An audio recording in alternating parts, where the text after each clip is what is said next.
If you're 100% selfless, meaning everything you do is for others, are you good for society? Probably What do you think? Not, no. I would tend to think more so yes. 100%? You think so?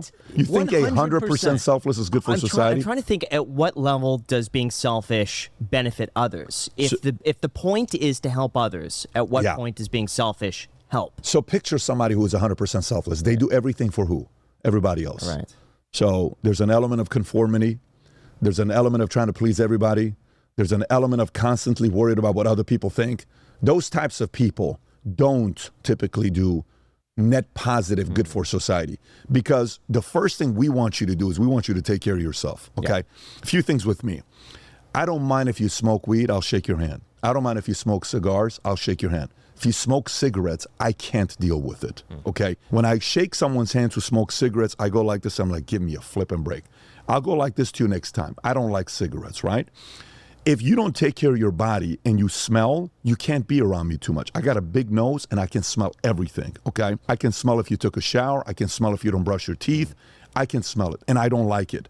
I ran a sales team, and one of the things happens when you run a sales team, you have to have a lot of awkward conversations. So when a young guy gets started and you want to sell, I would sit there and I would say, hey, you don't yet have credibility to have beard. If you're going to be selling insurance, you got to kind of fix your hair a little bit. You got to get your cut on the side a little bit. You got to shave. If you're going to sit in front of other people asking them to sell their $1 million home with you, you got to dress up better. Now, you guys are running a YouTube channel. You don't care what I think about you. There's an element that's your look. You got like the Steve Jobs look.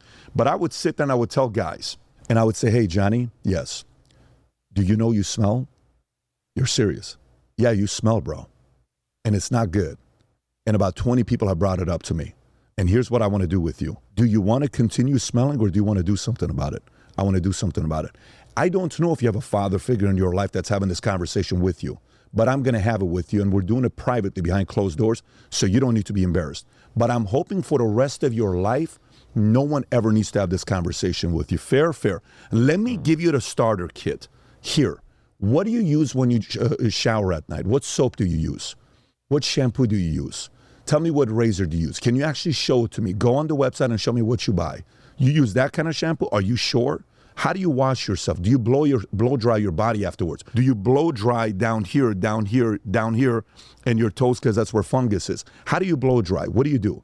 Here's what I do. Okay, how do you shave? Do you shave up? Do you shave sideways? Do you shave down? What are you doing? Pat, no one's talked to me about this kind of stuff. I'm 23 years old. I totally get it. But it's my job. I'll do it the first time. But it happens second time, you got to figure something out for yourself, because sales is not going to work out. So here's an option for you with deodorant, okay? Here's the toothpaste. Here's the toothbrush. Here's the spray. Here's a cologne. Go start working on this. This is a soap you can use. This is the Axe you can use. I would give them the starter kit, and they would come back.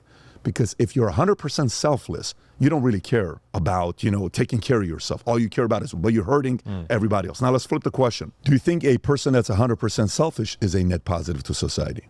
No. Do you think more than 100% selfless? Makes you think. Yeah. So Probably think about a person that's 100% selfish. What do they typically do? Make money. Great, that's a positive to society. What else does 100% selfish do? They take care of themselves. Right. They're clean. They probably don't donate, right? That's probably fine. Don't volunteer. But the selfless one probably doesn't make any money, because that guy doesn't have any dreams or vision or goals. Mm-hmm. So when you think about this element and you say, do you think Vivek's doing it for ego and all this stuff? I think you're doing it for ego. Sure. But I don't think it's 100%. So the number we found that's reasonable, that's a good amount to be that a guy's still driving, is 70-30. If 70% of you is driving for your goal, your dreams, your vision, 30% is for him, the people around you, your audience, you're a net positive, because you're constantly in search of something. If somebody is 50-50, they're typically a good advisor, because they don't want anything from you. The only thing they want from you is a little bit of credit to say, hey, John, thank you for that advice. So that is an element where anybody that runs, they're typically around the 70% selfish, 30% selfless. What would you say you are? I think I'm around the 65%, 35, 70%, because for me, so my wife and I, when we have a conversation about vision, and I say to her, I said, babe, if you want somebody to be home every night at 6 o'clock to have dinner, I'm not the guy. If you want somebody to be in town every single week for the entire year, I'm not the guy for you. If you want somebody that's going to sit there and say, oh my God, I'm so sorry, I'm this, I'm that, I'm this, I'm not that guy. I'm not compromising my vision because that vision is a commitment I have to my father, my heritage, my family, and my God. I'm not compromising that vision. I'm not compromising my values and principles. These are things that I'm fighting for. If you're okay with that, let's roll. If you're not, let me introduce you to some of my friends that may be a better match for you than me. This is when we were dating. Okay. So if I see relationships, husband and wife, I'll typically talk about this and, I'll talk to someone, I'll say, oh my God, this guy's a real good talent. I like him a lot. So let's just say you and I have a good meeting tonight and you leave. Like, Pat, I'm on fire. We're going to go do this. And let's just say we have a God conversation or we have a health conversation or we have a political conversation. And you're like, this is fantastic. That's a good point. And then you go home. And your wife says, you explain to, babe, you won't even believe what I just saw was over here. Then Vivek was talking and Patrick was saying this. And yeah, that's a good point. That's stupid. That doesn't make any sense. You know you're not that. You're not like them. That's not you. You don't think so, babe? No, those are just a bunch of egotistical people. Yeah, you know what? I thought about that. Yeah, I think you're right, babe. I love you. And you go to sleep. Versus, you go home. Babe, I saw this debate and I was talking Vivek and Patrick. And blah, blah, blah, blah. Yeah, babe. That's not you. That's stupid. Those are egotistical people. What are you talking about, babe? Yeah, those are egotistic. These are people that only care about themselves. I'm sorry, babe. You care about you. Take care of yourself. I'm glad you do. I do. I love the fact that they're driven. I like being around people that are doing this. They inspired me tonight. Babe, we want to live a different life. Babe, I don't know what life you want to live. This is the life I want to live. I'm hoping you're bought in. See, if you can't have that conversation, you don't have a backbone, then you're the one that's going to be bitter 5, 10, 15, 20, 30 years down the line, looking back saying, I compromised my vision for this girl, and now you're upset at her. You're blaming the wife.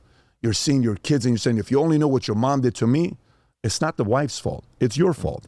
Because the way you compromise your vision that you have for what you want to do that God put on you, if there's something you keep thinking about, that's a vision that's important to you. And if you can't have the backbone to pursue it, then it's not a last appointment issue. You're not fully committed to what you want to do. You can be fickle and people can change your mind constantly.